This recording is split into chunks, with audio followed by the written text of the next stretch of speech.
Hello viewers, நீ நம்ம பார்க்க போறது ஒன் பீஸ் எபிசோட் 747 பார்ட் 1.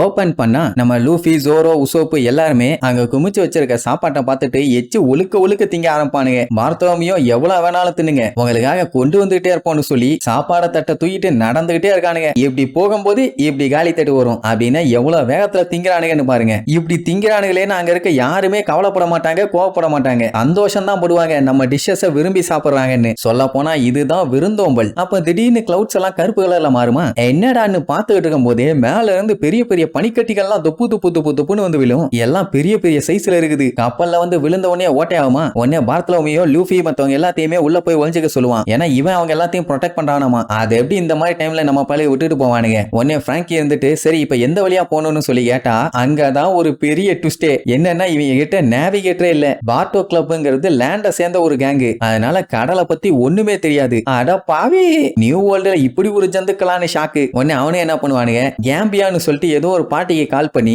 இந்த மாதிரி பெரிய பெரிய சைஸ்ல ஹெயில் விழ ஆரம்பிச்சிருச்சு, என்ன பண்றது ஏது பண்றதுன்னு பாட்டிகிட்ட கேட்பாங்க. ஆக்சுவலா இந்த மாதிரி டைம்ல ஏதாச்சும் பிரச்சனை வந்துச்சுன்னா லேண்ட்ல இருக்க பாட்டி கிட்ட தான் கால் பண்ணி கேட்பாங்க. அவங்களுக்காச்சும் கடலை பத்தி தெரியுமாடான்னு கேட்டா அதுக்கு ஆன்சர் இல்ல. சரி அந்த பாட்டி கிட்ட கேட்டு டைரக்ஷன் எந்த பக்கம் போவோம்னு கண்டுபிடிச்சிட்டானுங்க போலன்னு பார்த்தா நம்ம கப்பல்ல அங்கங்கன்னு பபுள் கம் முட்டிட்டு இருக்குது. அது எல்லாத்தையுமே மேல இருந்து விழுந்துட்டு இருக்குதே பனிக்கட்டி. அதை துணியில சுத்தி அதை அந்த பபுள் கம்ல ஊத்தி எடுத்தா அந்த பபுள் கம் வந்துருமாமா. ஆனா ஆமாப்பா வந்துருச்சுமானுங்க. இதுலயே தெரியுது இவனுக்கு என்ன லெவல்ல இருக்கானுங்கன்னு. இவனுங்களை நம்பியா கப்பல் ஏறணும்னு சொல்லிட்டு இருக்கும் போதே ஒரு பெரிய பனிக்கட்டி ஒருத்தன் தலையில வந்து விழும். அதுக்குமே அந்த பாட்டிக்கு கால் பண்ணி கேட்டுட்டு அடிபட்ட இடத்துல சுகரை போடுங்கடாமா. இது கர்ண கொடூரமாச்சே. இப்படியே பண்ணிட்டு இருந்தானுங்கன்னா கண்டிப்பா இந்த ஷிப்பு மூழ்கத்தான் போகுது. லூபி கதறிட்டு இருப்பான், ஐயோ நமி இப்பதான் உன்னோட அருமை புரியுது. ஏகப்பட்ட கப்பல் இருந்துச்சு, அந்த கப்பலெல்லாம் விட்டுட்டு கன்றாவி இந்த கப்பல்ல வந்து ஏறி தொலைஞ்சிட்டமே, இப்ப என்ன பண்றதுன்னு தெரியலையா ஆண்டவான அத்தனை பேரும் புலம்பி தள்ளுவாங்க. இவனு இப்படி பண்றதெல்லாம் பார்க்கும்போது ரோபினுக்கு சிரிப்பா வரும். அப்ப ஜோரோ பாத்ரோமியோ கிட்ட அவனோட பேரியரை யூஸ் பண்ண சொல்லுவான். ஏன்னா அதை யூஸ் பண்ணி அந்த பனிக்கட்டி எல்லாத்தையுமே தடுத்தா எந்த ஒரு பிரச்சனையுமே இல்லையே. ஆனா அவங்க பாட்டி என்ன சொல்லியிருக்காங்கன்னா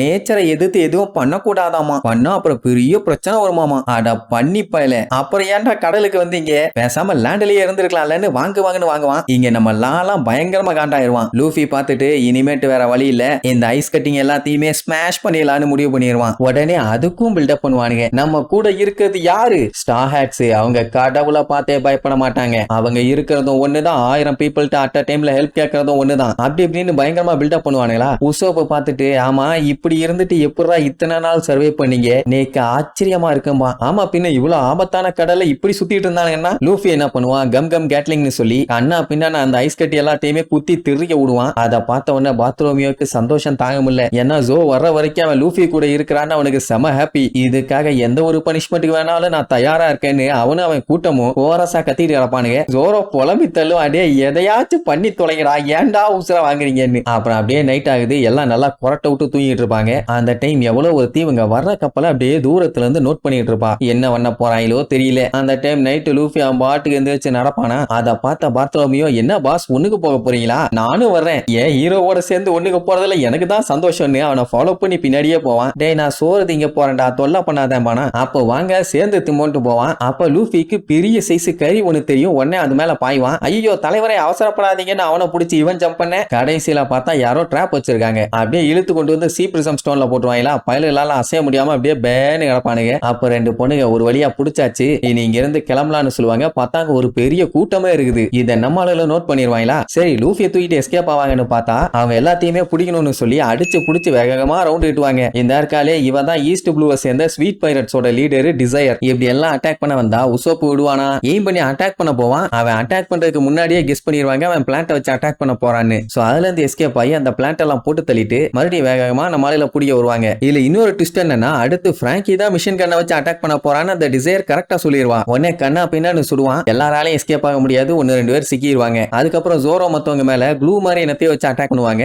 அது பட்ட உடனே நல்லா சக்குன்னு பாடி ஒட்டிக்கும், யாராலையுமே மூவ் பண்ண முடியல. அதுக்கப்புறம் டிசையர் போதும் இதுக்கப்புறம் கிளம்பலான்னு அவங்க இடமான சில்வர் மைனுக்கு கிளம்பிடுவாங்க. ஆக்சுவலா இது ட்ரெஸ்ரோசா பக்கத்துல இருக்க ஒரு சாலிட்டரி ஐலாண்டு. அந்த ஐலாண்ட்ல இருந்து வர ஷைனு சுத்தி இருக்க தண்ணியுமே நல்ல பளபளன்னு ஜொலிக்க வைக்கும். அதுக்கப்புறம் அந்த குரூப் அந்த ஐலாண்டுக்கு வந்து சேர்ந்துருவாங்க. அங்க பார்த்தா போன எபிசோட்ல கடைசியில காமிச்சாங்களே அவனை காட்டுறாங்க பாறையை தின்னுட்டு இருக்கான். அப்படி அவன் தின்னு விழுகிற அந்த சின்ன பீஸே அப்படியே லாவாவா மாதிரி அந்த இடமே எரியுது. அப்படியே கட் பண்ணி பாத்ரோமியோவை காட்டுறாங்க. அவனை சுரங்கம் தோண்ட விட்டுட்டாங்க. அவனுக்கு கவலை எல்லாம் இப்ப லூஃபியை பத்தி மட்டும் தான். அவருக்கு மட்டும் ஏதாச்சும் ஆச்சுன்னா உங்களை கொன்னுறேன்னு சொல்லி அட்டாக் பண்ணுவானா. ஆப்பனட்டாலும் சொலுப்புன்னு சாட்டையை வச்சு அடிச்சு அவனை வேலை வாங்குவான். இப்ப அவனுக்கு சொல்ற வேலையை அவன் செய்யணும், இல்லைன்னா கொன்றுவானுங்களாமா. எவ்வளவு நேரம் தான் அவனும் கோடாரியை வச்சு அட்டாக் பண்ணுவான். சோ கடுப்பாய் அவனை அட்டாக் பண்ண போவானா, கையை நல்லா க்ளூ போட்டு அந்த கோடாரியில ஒட்டி வச்சிட்டானுங்க. அதனால அவனால பேரியரை கூட ஓபன் பண்ண முடியல. யாரு எதுக்காக நம்மளை தூக்கிட்டு போனாங்கன்னு தெரியலையே. லூஃபி சென்பாய்னு தொண்டை வெளியே கத்துவான். அப்படியே கட் பண்ணி லூஃபியை காட்டுறாங்க. அவனை ஏதோ இரும்பு பால்குள்ள வச்சு அடைச்சு வச்சிருக்கானுங்க. அவன் நீ வெளியே விடுங்கடா, என்னால முடியல, டயர்டா இருக்குது, ரொம்ப பசிக்குது, வீக்கா இருக்குதுன்னு புலம்பிக்கிட்டே இருப்பான். அது ஏதோ சீ பிரிசம் ஸ்டோன் போல. அந்த டிசைர் அவ ஆளுகளோட வந்து பார்த்துட்டு, என்னப்பா தம்பி சண்டை போடுறதுக்கு முன்னாடியே கிவ் அப் பண்ணிட்டேன், இன்னும் கொஞ்ச நேரத்துல பில்லு வந்து உன்னைய போட்டு தள்ள போறான், சந்தோஷமா சாவும்பா. அவன் தான் இவங்க எல்லாத்துக்குமே லீடரு. உடனே லூஃபி கடுப்பாயி, எவனா இருந்தா எனக்கு என்ன, ஆமா என் கூட வந்தானே என்னோட ஃப்ரெண்டு அவன் எங்கன்னு கேட்டா, அவ எனக்கு தெரியாது, உன்னால இனிமேட்டு அவனுக்கு ஹெல்ப்பும் பண்ண முடியாது, உனக்கு ஹெல்ப் பண்ணவும் யாரும் வரமாட்டாங்க, உன்னோட ஊத்த கப்பலை நாங்க ஆல்ரெடி காலி பண்ணிட்டோம், ஏன்னா எங்க கிட்ட அல்டிமேட்டான ஆர்மடு குரூப் இருக்காங்க. அது மட்டும் இல்லாம பில்லு ஸ்மெல்டி பவரை யூஸ் பண்ணி எதை வேணாலும் காலி பண்ணுவான். சோ நீயும் மாட்டிட்ட, உன்னோட ஃப்ரெண்ட்ஸும் கடல்ல மூழ்கிட்டாங்க, அவ்வளவுதான் நீ காலின்னு சொல்லி ஓவரா பேசுவா. லூஃபி பார்த்துட்டு, அட லூசுக்கு பிறந்த லூசு, ஜோரோவையும் மத்தவங்களையும் பத்தி உனக்கு தெரியாது, இந்த மாதிரி விஷயத்தெல்லாம் அவன் அவ்வளவு ஈஸியா விட மாட்டான், வந்தான்னா வச்சு செஞ்சிருவான், அப்புறம் வாயிலேயே பேசின வாயை கிழிச்சு விட்டு போயிருவான்பா. அவன் டே நான் பொய் சொல்லல, நிஜமாவே உங்க கப்பலை நாங்க மூழ்கடிச்சிட்டோம், எல்லாருமே இறந்து போயிட்டாங்கம்பா. அவன் நம்பவே மாட்டேன்பா, இவன் நம்பும்பா. எப்படியா மாத்தி கத்திவாங்க. டிசைர் செமையா காண்டாயிருவா. அவன் லூஃபிக்கு தான் ரொம்ப பசிக்குது, வயிற்றுக்குள்ள கட்டமுட்டன்னு சத்தம் கேக்குமா, என்னைய பிடிக்கிறதுக்காக மீட்டெல்லாம் கொண்டு வந்தீங்க,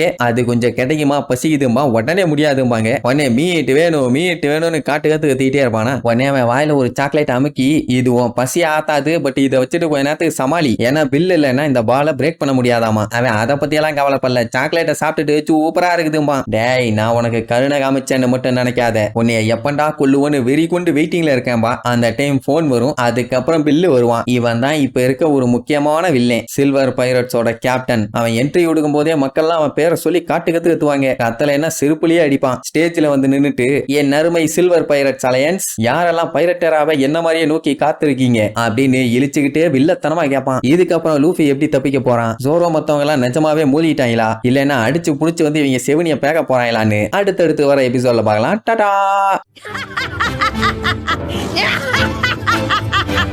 Yeah!